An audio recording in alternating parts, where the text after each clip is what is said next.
مناسبة تصريح السيد خميس الخنجر الذي هو فعلا خنجر، ولكن بما أنه أعطي الشرعية من جماعتنا الشروقية نفسهم وأصبح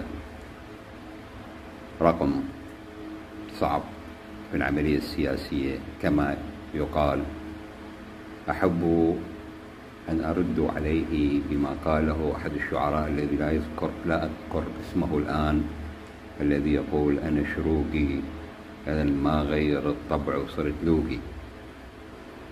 خوي علي كيفك؟ يعني أنت ذاك اليوم تسرح بالغنمات مع الرئيس الطاغية صدام وعدي، كنت راعي في صحراء الأنبار، ليس انتقاصا من هذه المهنة، ولكن لا بد أن من يتحدث أن يذكر ماضيه وتاريخه ولا يعير الناس بتاريخهم. هل تعلم ماذا يعني الشروقي؟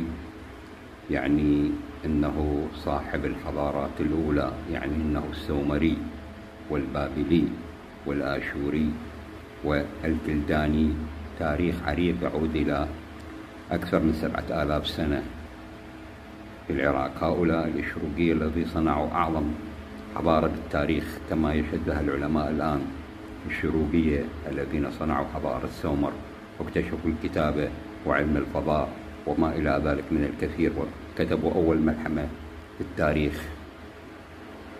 وأنا أؤكد لك أنا أيضا الشروقي من أهل العمارة وأفتخر.